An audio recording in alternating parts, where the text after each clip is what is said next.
Magandang gabi, Pilipinas. Okay, it's nice to be back. Tayo po ngayon ay live dito sa Road News Arangkada sa Balita.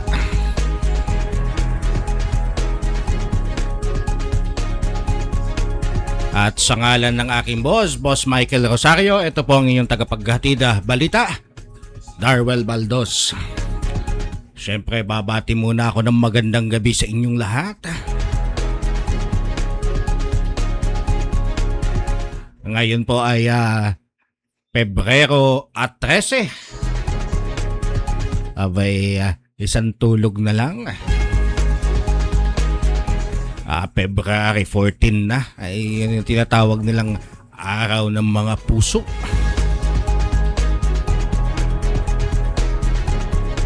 Nakaw.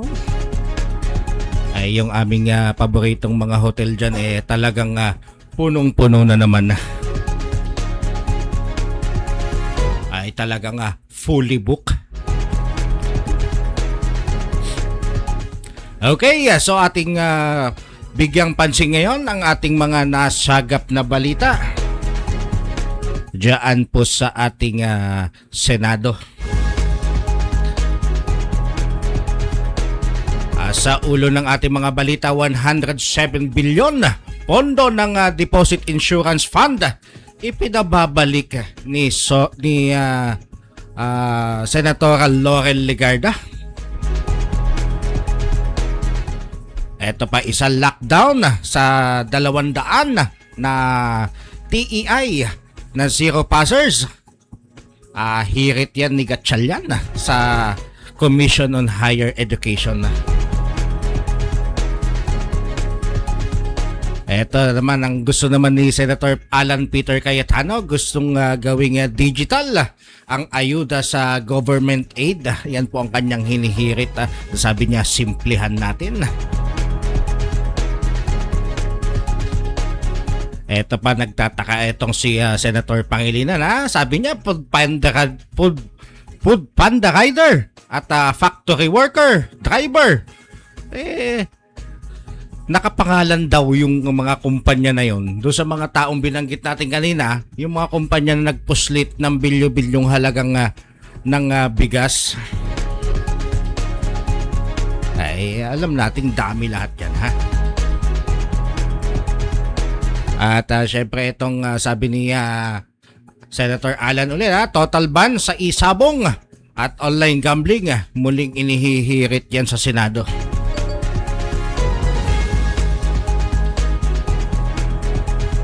At itong paglusaw daw sa tax, travel tax, pinamamadali ni Senator Zubiri.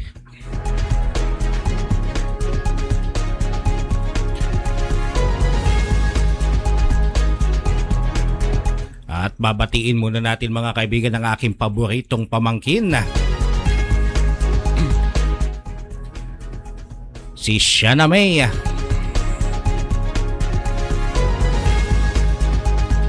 Ayan po ay ating avid fan na nasa Batangas City. Ay hindi pala, Calatagan, Batangas pala.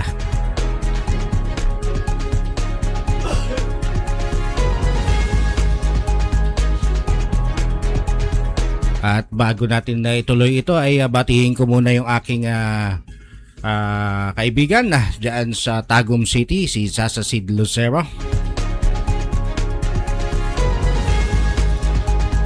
Sa mga nakikinig ngayon at nanonood sa akin live, share lang po ninyo ito. Masaya na po ako. Kasamahan nyo na rin ng like.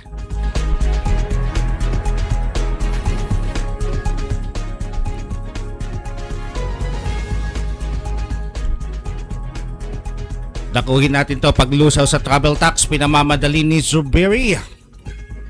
Ay mistula daw pinamamadali ni Senate Minority Leader Juan Miguel Mig Zubiri ang sinisingil ng travel tax sa lahat ng pasaherong lumalabas ng bansa dahil hindi na angkop ang buwis sa lubhang nagpapahirap sa ating mga OFW.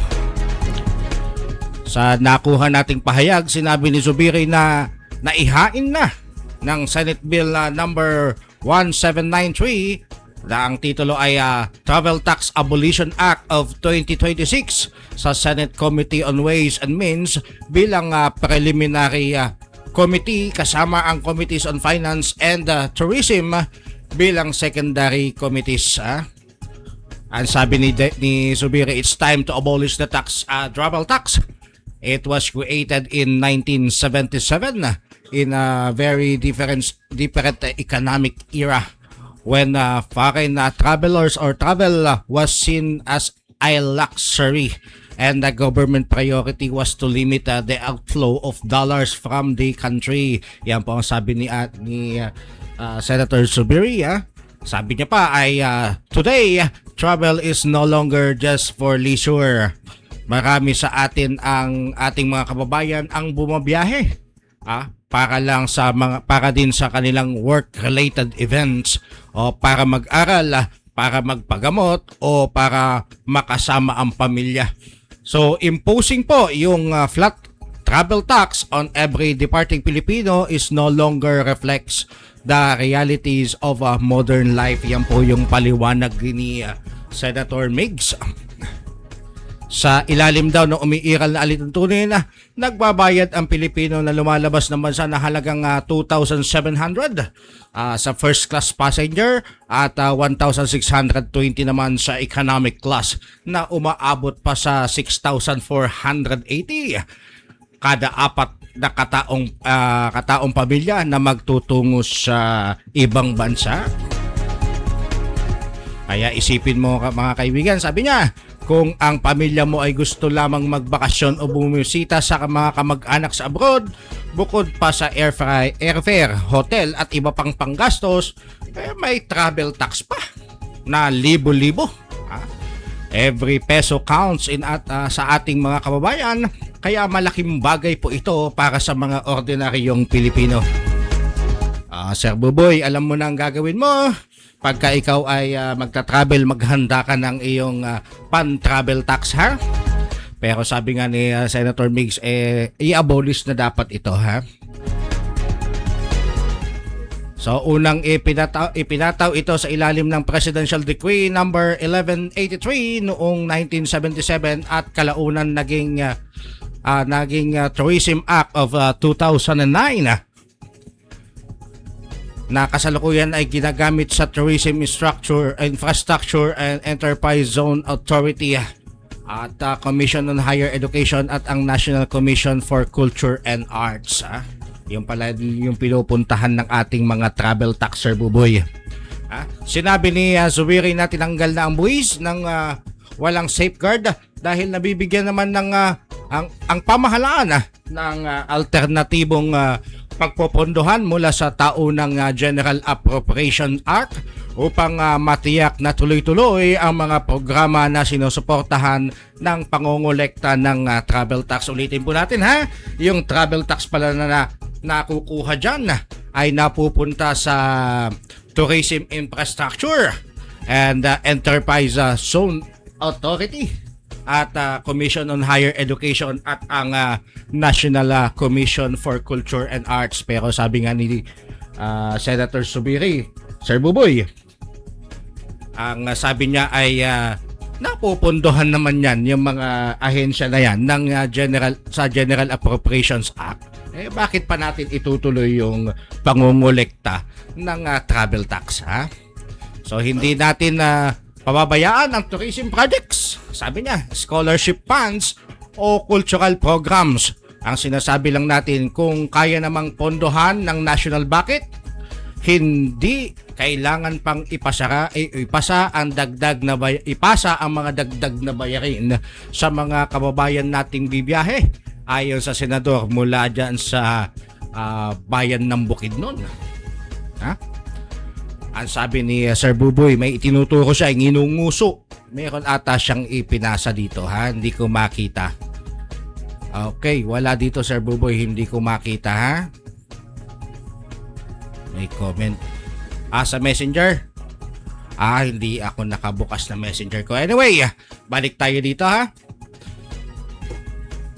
Mahigpit na pinagbabawal ng batas sa lahat ng ahensya ng pamahalaan o pribadong kumpanya ng pangungulekta ng travel tax kapag tuluyan ng umiral ang batas at kailangang ibalik kaagad ang naunang ibinigay na travel tax para sa flight na nakatakda sa eksakto o pagkatapos ng effectivity ng batas.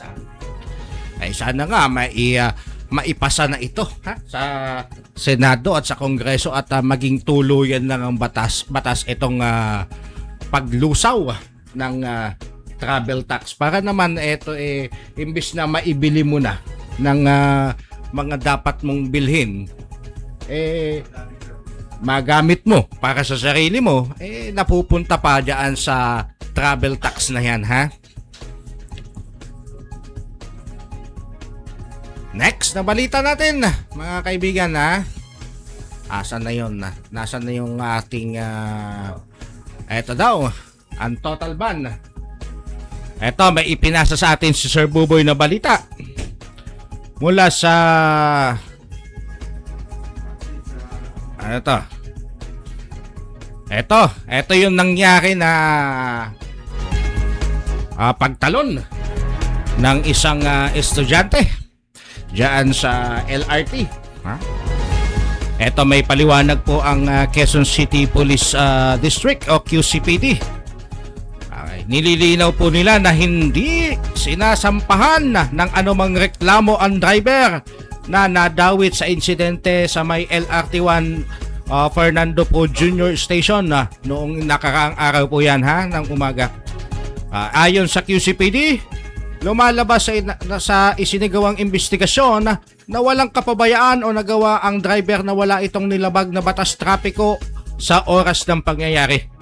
Batay sa mga nakalap na pahayag at ebidensya, itinuturing na isang aksidente ang naganap po na insidente. Nagbigay rin ng sworn statement ang ama ng biktima kung saan malinaw nitong sinasabi na hindi sila magsasampa ng kaso laban doon po sa driver. Batid nilang walang itong direktang pananagutan po sa nangyari. Sa kabila nito, tinitiyak ng pulisya na patuloy pa rin ang masuring pagpoproseso sa mga detalye ng insidente upang matiyak ang buong katotohanan at maiwasan ang pagkalatan ng maling impormasyon. Ito may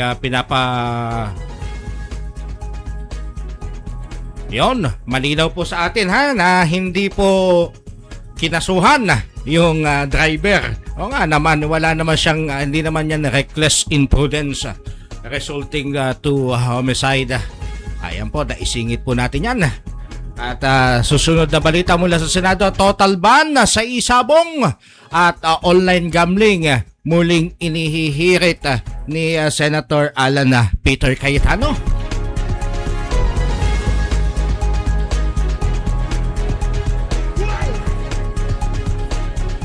Okay, muling nanawagan etong si Senate Minority Alan Peter Cayetano na kamakailan ng total ban sa isabong at online gambling.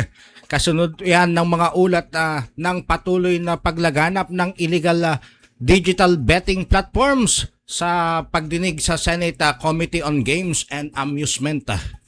Sa pagdinig ni itong February 11, isang araw po yan, iniulat ng mga otoridad ang monitoring at pag-block sa libo-libong illegal na gambling websites habang libo-libo naman ang natatanggal bawat buwan dahil lumipat ang mga operator sa URL at iniwan ang operasyon sa ibang bansa. Ayon kay Cayetano, pinapatunayan ng pattern na ito ang matagal niyang babala na hindi kayang habulin ng regulation lang ang laki at bilis ng online gambling. Siyempre, kung na yan kumbaga, World Wide Web na yung ginagamit nila. URL na. Ang sabi niya, even without any cost. As cost-benefit analysis, it is scientific fact that an addition that is openly offered and made available to people who are susceptible to that addiction. Nakaka-addict nga naman talaga. Ganyan-ganyan ka lang sa iyong cellphone, di ba? Okay. So, bagamat binigyan diin ng mga regulator na ang hakbang tulad ng mas mahigpit na Know Your Customer Rules, advertising restriction at multa na abot sa daan-daang milyong piso, patuloy pa rin daw ang operasyon ng illegal na isabong platforms. Sa labas na po ito ng jurisdiction ng ating bansang Pilipinas. Matagal nang kritiko itong si Senator Alan Peter Cayetano sa anumang uri ng sugal. Matatandaan po natin noong 2022 election, siya po ang nag-iisang kandidato sa Senado na may malinaw na paninindigan laban sa illegal gambling. Ayon sa kanya, hindi dapat puro kita lang ang tututukan ng gobyerno mula sa gambling operation, kundi pati na rin ang mas malawak na epekto nito sa ating lipunan. Sinabi rin ni Cayetano na delikado ang accessibility ng digital platforms, lalo na para sa ating mga kabataan o yung ating mga menor de edad. Kasi sabi niya, gambling is addictive. Using the internet is also addictive. If you put them together, o if you put the two together, you can do the kind of gambling anywhere and anytime. Napakadelikado nito para sa atin. Yan po ang sinabi ni ang ating butihing Senador Alan Peter Cayetano. Ipinakita rin sa pagdinig na ilan sa mga illegal na isabong operations ay nasa labas ng bansa, kaya mas mahirap ipatupad ang batas para dito. Ayon kay Senator Alan, mas pinalakas nito ang pangangailangan ng mas matibay na polisiya. Kailangan nating putulin ang ugat ng problema. Yan ang sabi niya. What the government earns from this online gambling operation pales in comparison to the losses of the people incur in terms of gambling debts, crime, and breakup of families and much more. Ayan. Pinapaputol na po dapat pag-igtingin yan. Sabi niya nga dito sa ating title total ban sa isabong. Sino pa ba yung mga yung kaibigan ko dyan si Jimmy Engarcial. Shout out sa iyo, Sir Jimmy Engarcial. Ito mahilig sa isabong. Nabisto tuloy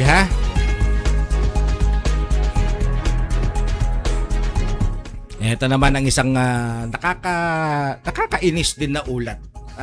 At nagagamit tayo ng mga taong ito. Ito, food panda, isang food panda isang factory worker, isang driver. Nakapanghalan daw yung mga kumpanya doon sa mga taong yun sa nagpuslit ng bilyo-bilyong halaga ng bigas.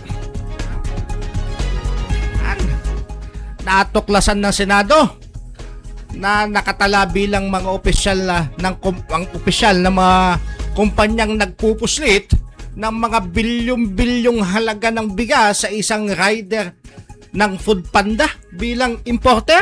Aba, matindi ito. At isang dating factory worker bilang corporate secretary. Aba, diba? Hindi naman natin tinitignan dito, mga kaibigan, mga kababayan, na porket ikaw ay isang dating factory worker, hindi ka na pwedeng magtayo ng kumpanya mo ng importation. O kaya naman ay ikaw ay Food Panda driver lamang dati, ay hindi mo nakakayahan o wala ka nang kakayahan magtayo ng iyong sariling kumpanya. Di ba? Pero ito, malinaw sa sikat ng araw na itong mga taong ito ay nagagamit lamang. Kasi itong mga to talaga namang hindi nga sa pagpapatuloy nga ng investigasyon ng Senado o Senate Committee on Agriculture, Food and Agrarian Reform, sinabi ni Senator Francis Kiko Pangilinan na hindi magagawang magpuslit ng bilyong-bilyong halagang bigas ang naturang bogus na kumpanya nang walang kasabwat na opisyal ng pamahalaan at politiko. Ito yung sabi niya. Ito. I-quote natin yung sinabi ni Senator Kiko Pangilinan. I believe that politicians and government officials might be the financiers and backers of the massive agricultural smuggling that pervades the country. Yan po yung sabi ni Senator Kiko Pangilinan. Aniya, may mapagtanto ang committee kung papaano ginamit ang isang ordinaryong Pilipino ng sindikato bilang panakip butas sa pagpupuslit ng mga produktong agrikultural. Yun ang sinabi ko, sabi ni Senator Kiko. At katanungan ko, sino ba naman ang makakapag-import ng bilyon-bilyon, di ba? Yung mga pinanser. Siyempre, may pinanser yan. So, nagagamit lang yung ating kawawang rider ng Food Panda. At isang dating jeepney driver na walang trabaho. At isang ordinaryong may bahay na dating factory worker na sila yung nakapangalan ngayon doon sa kumpanya na nagpuslit ng milyon-milyong bigas at iba pang mga produktong adwana. Okay? Produkto sa adwana. Okay. Paano, tanong pa ulit ni Senator Kiko, paano nakapangalan ang isang jeepney driver na si Warren Lumbang bilang corporate secretary na isa sa mga nag-aangkat ng 7 bilyong bigas sa bansa? Nakapangalan din sa dokumento ng kumpanya ang asawa ni Warren na si Raisa Lumbang na parang walang trabaho sa loob ng maraming taon ang nakalagay bilang opisyal ng kumpanya na importer ng bigas. Diba? I-compare natin ito, sabi nga ni Senator Pangilinan, I-compared it to flood control. Mayroong kasabwat na sa gobyerno, mayroong financer na mga kontraktor, diba, private sector. Mayroong possible mga politiko o mga matataas na opisyal sa gobyerno. So, nagsagawa ngayon ng panibagong pagdinig ang committee na pinamumunuhan ni Pangilinan nitong Martes matapos matuklasan ang sa nakaraang pagdinig ang isang Food Panda delivery rider ang nakalagay bilang dummy owner ng import company na ng kanyang tiyuhin. Hindi binanggit ni Pangilinan ang pangalan ng Food Panda rider sa panayam, pero lantarang umamin ang testigo sa pagdinig na may pinapapirma sa kanya na isang dokumento ng kanyang tiyuhin. Diba? Okay lang naman na ang mahirap umangat din naman ang buhay, maging wag lang tayong sumama diyan sa mga illegal na gawain na yan, ha? Lalo na yan yung pagpupuslit ng mga bigas at mga ang tawag dito produktong agrikultura. Ito po ay nasa ilalim ng anti-economic sabotage law. Parang sinasabotahe mo na yung ekonomiya. Kaya etong si Senator Pangilinan ay nangako sa kanyang nailalantad ang katotohanan hinggil sa mga kumpanyang sangkot sa pagpupuslit at tutuldukan ang agricultural smuggling activities sa ating bansa.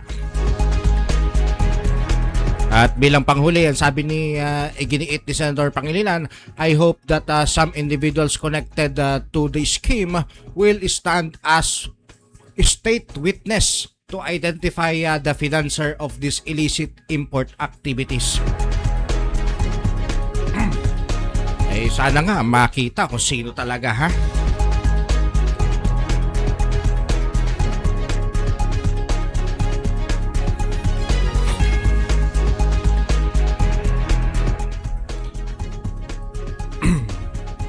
Nakita pa isang balita mula dyan sa Senado. Ay sabi ni ang hirit ni Senator Alan Peter, simplihan natin. Digital ayuda sa government aid. Inihihirit yan. Gustong gawin digital ni Senate Minority Leader Alan Peter Cayetano ang pagsusumiti ng mga requirement upang makakuha ng medical, burial at iba't iba pang klase ng tulong mula sa gobyerno. Inihayag ito ni Senator Alan matapos dinggin ng Senado ang panukalang Simplified Government Aid Access Act o Senate Bill number 155 na naglalayong ayusin ang pamantayan sa mga dokumento upang maging mas madali at ang pagkuha ng tulong ng gobyerno lalo na sa mga mahihirap na benepisyaryo. Si Senator Alan po ang pangunahing sponsor ng landmark na batas na E-Governance Law o ang Republic Act number 12254. Ito po yung batas na nagpapahusay ng serbisyo ng gobyerno gamit ang information at communications technology. Kaya isa sa mga pangunahing mungkahi niya para sa SB number 155 ang pagtatalaga sa Department of Information and Communications Technology o DICT bilang pangunahing ahensya na may katungkulan sa pagbuo at paggamit ng e-government super app o iba pang mga naaangkop na digital system at platform bilang mekanismo para ma-access ang mga ng Pilipino ang tulong ng ating gobyerno. Ay kung nagagamit nga yung online sa gambling, dapat gamitin din ng gobyerno ito pagbigay ng tulong, ha? Sabi nga ni sabi ni Cayetano, the online or mobile application shall be utilized to facilitate requests for medical, burial and similar forms of financial assistance. Sa kanyang mungkahi para sa Senate Bill number 155 na ipinasok ni Bill sponsor. Ito pong Senate Bill 155 ay ipinasok ni Senator Erwin Tulfo sa plenaryo noong February 10, 2026.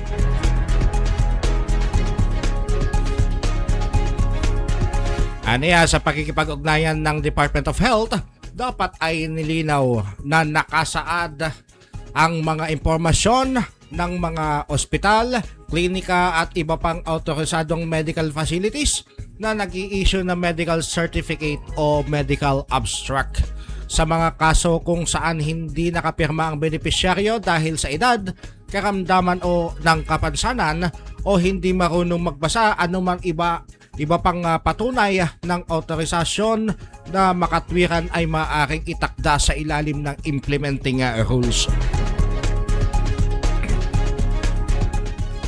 Mula nang bumalik siya sa Senado noong 2022, paulit-ulit ang isinusulong ni Cayetano ang digitalization rollout system para sa mga ayuda ng gobyerno. Mas maganda nga naman niya kaysa naman yung papipilain ka pa kung saan-saan, di ba? Di ba, Sir Buboy? Yung mga kumukuha ng mga tulong o financial aid mula sa gobyerno, ay mukhang pinapahirapan pa, di ba? May iaabot na naman po sa atin, Sir Buboy.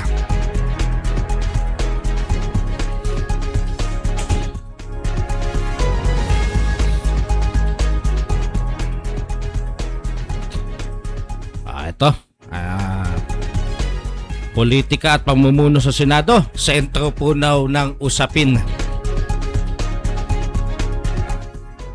Politika at pamumuno ng Senado, sentro ng usapin, all about the bargain. Ano ba yung bargain? Ano ba yung offer mo? Yung sabi ni Sir Buboy, sa gitna ng mga usap-usapan hinggil sa pagbabago ng liderato ng Senate of the Philippines, muling nabuksan ang diskusyon tungkol sa tinatawag na bargaining o ng political na kasunduan sa loob ng kapulungan. Ayon sa mga political observer, iba't ibang anyo na ang pinapakita ng pagpapalitan ng liderato ng Senado. May mga pagkakataon tila bagang kudeta. May pagkakataong ipinapakita bilang power sharing agreement. At kung minsan ay may kasunduan o term sharing. Mga nakirinig-rinig natin yan, ha? Ngayon man, sa likod ng mga ito ay isang katotohanan umanoan na nanatili ang negosasyon ng kapangyarihan. Sa ganitong kalakaran daw, sinasabing nga nagkakaroon ng palitan ng suporta kapalitan ng mga posisyon tulad ng chairmanship sa isang komite, impluwensya sa mga panukalang batas, o kaya naman ay pananahimik sa ilang sensitibong issue. May mga pangamba rin na ang ilang ulat o committee's reports ay naglalaman ng mga aligasyon ng anomalya ay maaaring maisantabi kapag nagbago ang syempre yung liderato. Hindi rin bago sa kasaysayan ng Senado ang mga usaping may kinalaman sa mga term sharing agreements na hindi natutupad. Ayon sa mga nakasubaybay sa politika, may mga pagkakataon ang kasunduang paghahatid sa termino ng liderato ay nauuwi sa hindi pagkakaunawaan at kapag naitatag na ang kapangyarihan. Kunyari, si Senator ay nakipag term sharing agreement. Kumbaga, hati tayo. Hindi naman natutuloy, nag-aaway sila. Diba? Sa kasalukuyan, tiling palaisipan sa publiko kung alin ang higit na nangingibabaw sa loob ng Senado. Ito ba yung ang institutional na proseso ng pananagutan o ang personal at political na interes na kaibat ng pamumuno? Habang patuloy ang mga pag-uusap-usapan at realignment sa loob ng kapulungan, iginiit ng ilang sektor na mahalagang manaig ang transparency at accountability upang mapanatili ang tiwala ng publiko sa institusyon. Sa huli, ang tanong, sa laban ng prinsipyo at politikal na kasunduan, alin ang tunay na magmawagi? Yan po ay opinyon ng isang manunulat. Pangalanan natin itago natin sa pangalang Alfredo Patriarca Jr. Tinago ba natin? Nakatago ba? Okay. Yan po yung yung kamay ni Sir Buboy, nakita nyo kanina. Yan.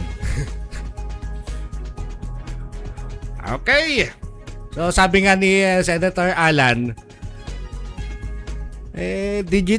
gawin nating simplehan natin ang pamimigay ng ayuda. Gawin nating digital. Tama nga naman, di ba? Kailangan naman talaga nating pabilisin ang pagbibigay ng hindi lang ng ayuda, ng tulong sa ating mga kababayan. Hindi yung pipila ka pa kung saan-saan ang haba-haba ng pila. Tapos pababalik-balikin ka dahil lang sa GL. Di ba, Sir Buboy? Pagka nagbigay sila ng tulong, parang utang na loob pa natin, ha? Okay, magbasa muna tayo ng ating mga message dito sa ating comment. Sabi ni Agila ng Caloocan. Ito po yung inyong host sa Agila ng Bayan, Boses ng Moralitang Pilipino, si Agila ng Caloocan. Sabi niya, shout out boss. Mabuhay ang Road News, arangkada sa balita. Ay, mabuhay ka din, sir. At mahaba-haba pa ating pagsasamahan. Eto pa. Sino pa yung mga nag-message sa atin? Si Bebs Palix. Palik. Hello po at God bless you. God bless po, idol. God bless din po sa inyo, Mama Bebs o Mamba o Sir. Okay. So tuloy-tuloy po tayo sa ating balita mula dyan sa Senado.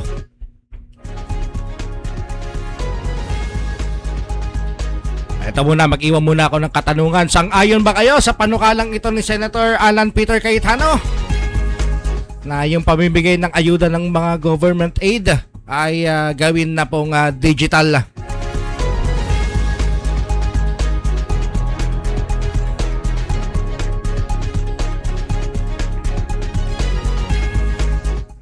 Ito pa.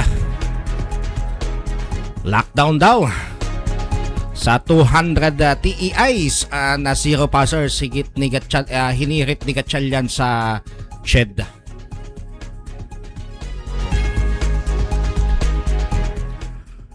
Hinihiling ni Senator Sherwin Gatchalian sa Commission on Higher Education na tuluyan ng ipasaka ang mahigit 200 teacher education institutions na walang nakapasa kahit isang estudyante sa licensure exam for teachers.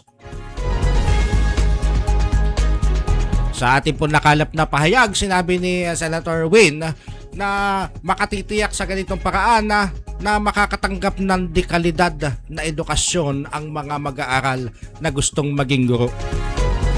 Ano ba yung mga TEI na yan, ha? Ito po yan, ha? Simula 2012 hanggang 2022. Doon po sa aking research, 77 higher education institutions offering Bachelor in Elementary Education. At 105 na nag-o-offer naman ng Secondary Education ay wala pa. Yung mga graduate nila, wala pa doon nakakapasa sa licensure exam. Oh, simula 2012, nagtuturo ka 4 years ang teaching, no? Secondary education saka elementary education. Tapos walang pumapasa. Anong klaseng pagtuturo yan? Ang sabi nga si Senator Win, ipasa ka na dapat yung mga yan, di ba? Eto batay sa datos ng Teacher Education Council, sinabi ni Gatchalian na may 200 na TEI na walang naitalang let passers para sa secondary level simula noong 2024, habang 121 naman ang walang naipasa sa elementary level. Sa kasalukuyan, 397 na teacher education programs ay inirekomendang ipasa ka. Ang dami naman pala nito ha? 397 na teacher education programs ang inirekomendang ipasara ng Commission on Higher Education. Mga kaibigan, noong 2024 daw, inamyendahan ng CHED ang Memorandum Order o CMO, CHED Memorandum Order number 74 hanggang 80 at etong CHED CMO 82 upang matiyak ang kalidad ng pre-service education sa bansa.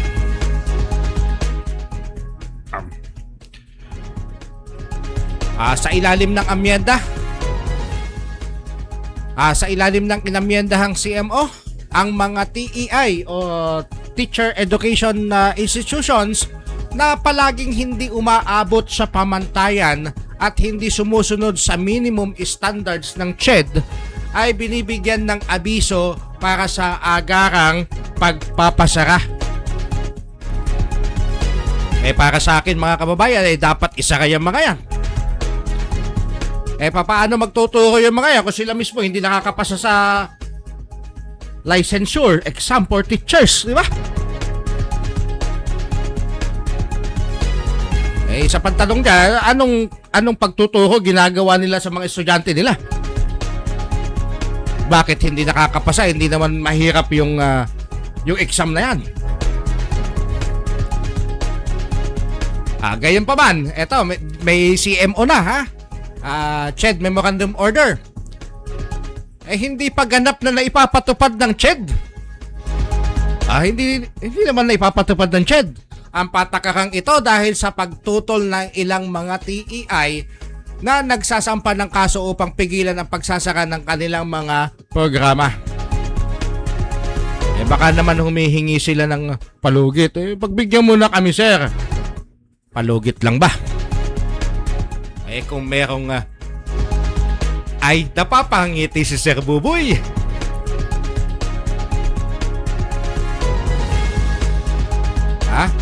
Pero sabi naman nito ni Senator Sherwin, ikot natin. Sinasayang natin ng oras ng mga nais maging guro kung hindi natin sila bibigyan ng pinakamahusay na edukasyon. Kaya naman hinihikayat natin ang CHED na ipasara na ang mga TEI na ito.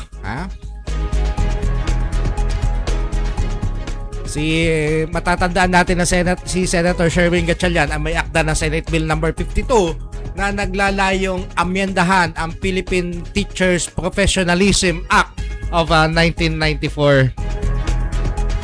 Ayan. Para sa iyo, Sir Buboy. Kailangan bang, di ba kailangan namang ipasara talaga? Kasi kung talaga namang wala silang napoproduce na graduates o yung mga graduate nila hindi nakakapasa, di ba? Kawawa naman yung mga estudyante.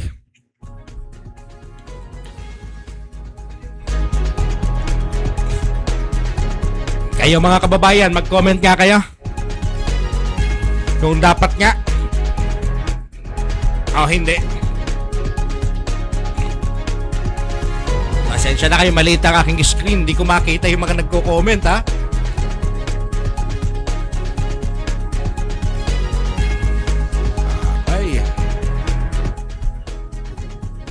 At isa pang balita, etong pinakagusto nating ibalita sa inyo mga kababayan. Eto, may kalokohan na ginawa pala Ang 107 billion. Pagka naman talaga nakakarinig tayo ng ang dami pala talagang pera ng Pilipinas Ito po ay pondo ng Deposit Insurance Fund na under ng PDIC. Na kinuha ng mga magagaling at inilipat sa Philippine Treasury ba yan? Ngayon, ipinababalik ni Senator Loren sa PDIC. Pag-usapan natin yan. Sa nakuha natin ipinahayag ni Senator Loren Legarda ang matinding pangamba hinggil sa paglipat ng 107.23 billion mula sa pondo ng Philippine Deposit Insurance Corporation o ng PDIC patungo sa ating National Treasury. Binigyan din niya ang pondong nakalaan upang protektahan ang mga depositor ay hindi dapat ituring na karaniwang kita ng pamahalaan. Pondo yan ng PDIC, bakit gagawin namang kita at dadalhin sa National Treasury? Tinukoy ni Legarda na ang paglipat ay isinagawa sa ilalim ng espesyal na probisyon sa 2024 GAA o General Appropriations Act na idedeklara ng labag sa konstitusyon ng Korte Suprema. Labag na pala, ginawa pa rin. Mali ang paglipat ng Deposit Insurance Reserves at nagbukas ito sa seryosong usaping moral at polisiya hinggil sa pagtrato ng Estado sa pondong nakalaan para sa mga depositors. Binigyan din ng ang halagang ito ay mula sa Deposit Insurance Fund ng PDIC na binubuo ng mga premium mula sa mga bangko at nakalaan lamang upang masiguro ang mga deposito at tugunan ang pagkabigo ng mga bangko upang hindi tustusan ang pangkalahatang gastusin ng pamahalaan.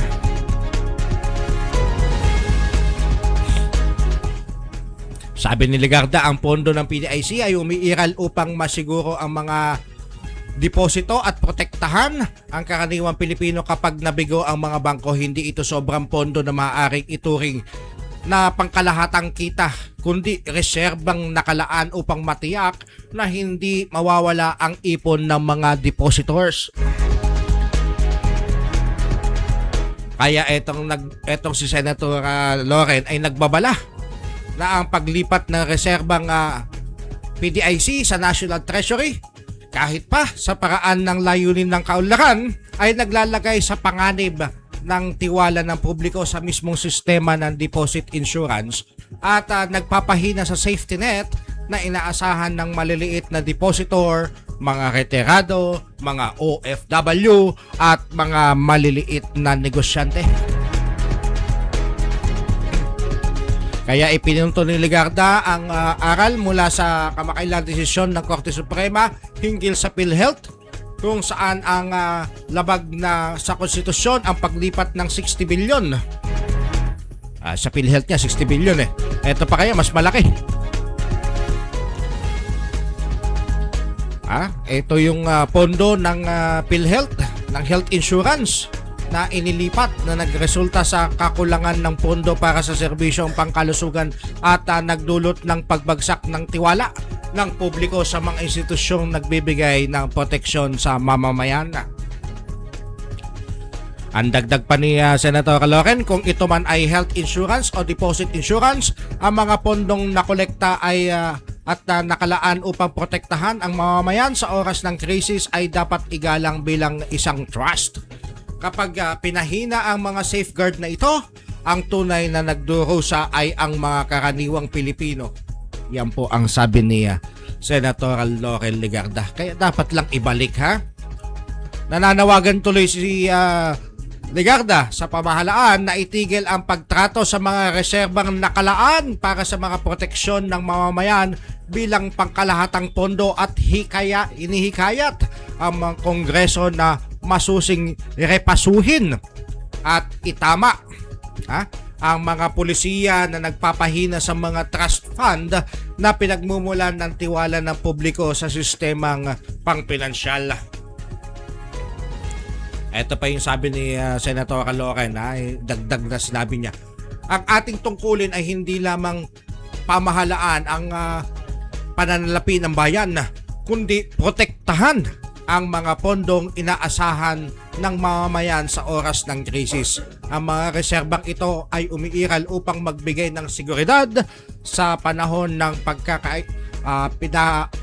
pinakakailangan at dapat itong mapanatili para sa layunin ng kung ano man yun. Okay, Sir Buboy, asan na yung pahabol mong balita? May pahabol kaninang balita, Sir Buboy, mula sa Senado, Bigyan natin ng pansin. At medyo umiinit dito. Yan. Ito ay sulat ni Sir Buboy. At ito ay kanyang article na kuha niya sa Senado. Sabi, SP Soto. Totoo to?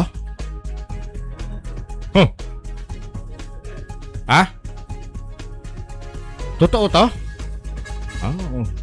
Sige Ito po ay article mula kay Sir Buboy Patriarca. SP Soto kinasuhan ng indirect contempt sa SC dahil sa pahayag sa impeachment ruling.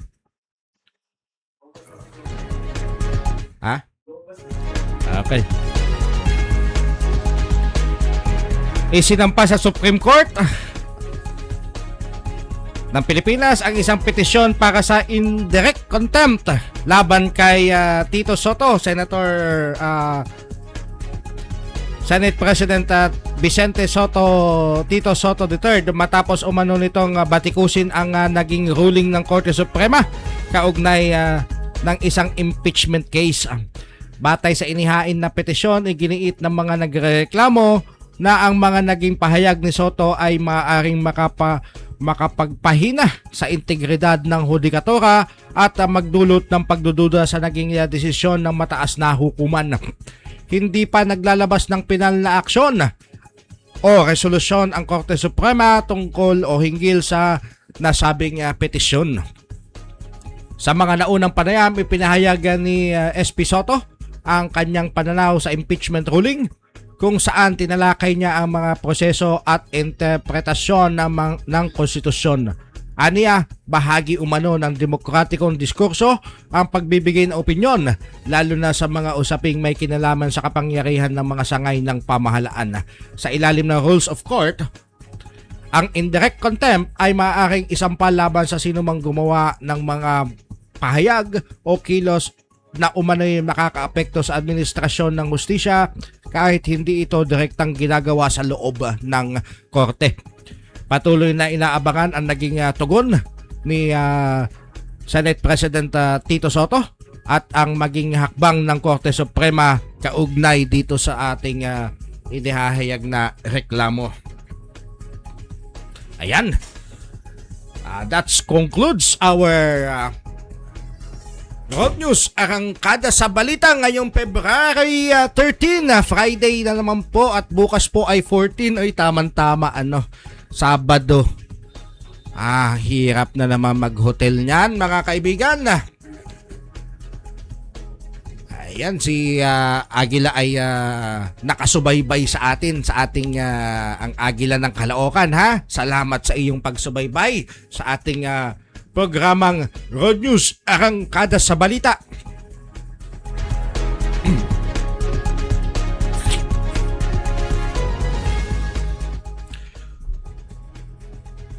Ganap na alas 8:40 ng gabi.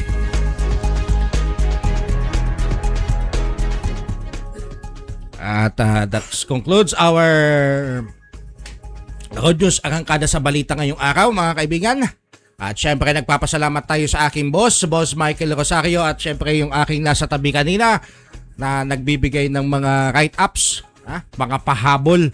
Hindi na kasama doon sa aking list. Pero naihayag natin ha. Ayan, salamat sa iyo Sir Buboy Patriarca. At sa mga followers natin, share lang po ninyo ito, like lang po, at masaya na po ang inyong lingkod. Ito po ang inyong lingkod, Darwell Baldos, at nagsasabi ng magandang gabi sa inyong lahat at mabuhay po kayo. Bye-bye!